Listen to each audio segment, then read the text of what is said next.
स्वागत है आप सबका हमारी informational series market this week के नए एडिशन में, जिसमें हम नजर डालते हैं बीते सप्ताह के इंपॉर्टेंट न्यूज और डेटा पे जिनका असर दिखता है आपके निवेश पे। तो शुरुआत करते हैं हाइलाइट्स के साथ। अमेरिकी फेडरल रिजर्व ने ब्याज दरों में 0.5% की कटौती की, जिसका पॉजिटिव असर दिखा दुनिया भर के बाजारों में।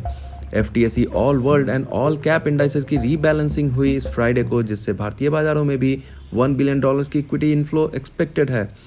गोल्ड और सिल्वर ने पिछले वीक के मोमेंटम को जारी रखा और वीकली गेन दिखाया, जबकि क्रूड ऑयल और नेचुरल गैस भी हायर बंद हुए इस हफ्ते। भारत ने MSCI all country world investable market index में चाइना को पीछे छोड़ा। इस इंडेक्स में भारत का वेटेज बढ़कर 2.34% हुआ, जबकि चाइना का वेटेज 2.24%। करंट फाइनेंशियल ईयर के फर्स्ट हाफ में एडवांस टैक्स कलेक्शन 22.6% बढ़कर हुआ 4.36 लाख करोड़ रुपीस। कैबिनेट ने मंजूर किया वन नेशन वन इलेक्शन का प्रपोजल। संसद के शीतकालीन सत्र में बिल आने की है संभावना। भारत सरकार ने लगाया है लॉजिस्टिक्स के कॉस्ट को अगले 5 साल में सिंगल डिजिट में आने का अनुमान। एक्सपोर्ट के घटने और गोल्ड इंपोर्ट के बढ़ने से भारत का ट्रेड डेफिसिट यानी कि व्यापार घाटा 10 महीने के हाईएस्ट लेवल पे पहुंचा। टेलीकॉम डेटा में जुलाई में BSNL ने जोड़े हैं नए ग्राहक, जबकि एयरटेल, जियो और वोडाफोन में ग्राहकों की संख्या में कमी दिखी।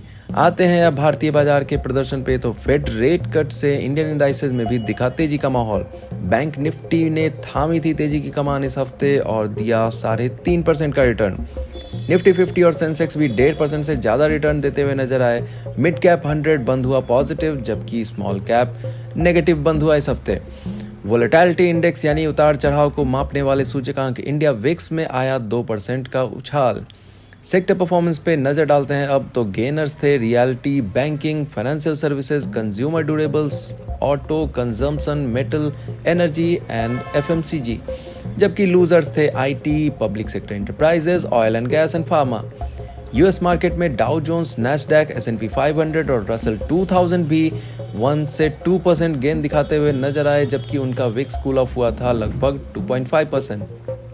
फॉरेन इंस्टीट्यूशनल इन्वेस्टर्स यानी कि FII और डोमेस्टिक इंस्टीट्यूशनल इन्वेस्टर यानी कि DII ने इस हफ्ते कैश मार्केट में अपनी खरीदारी जारी रखी और नेट बायर्स नजर आए। अब आते हैं म्यूचुअल फंड सेक्शन की तरफ। तो Kotak Nifty mid cap 150 momentum 50 index खुला है 3 अक्टूबर तक।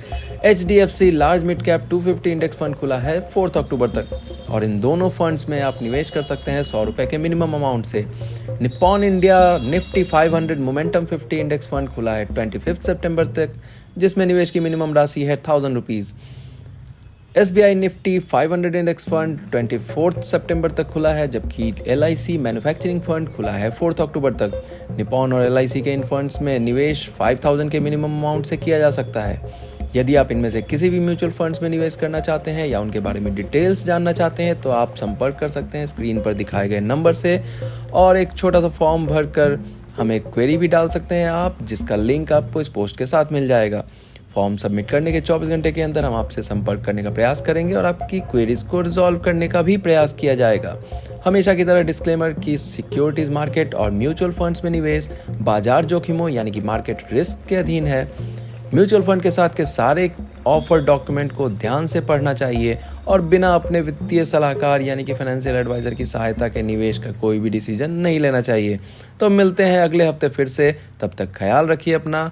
Bye bye.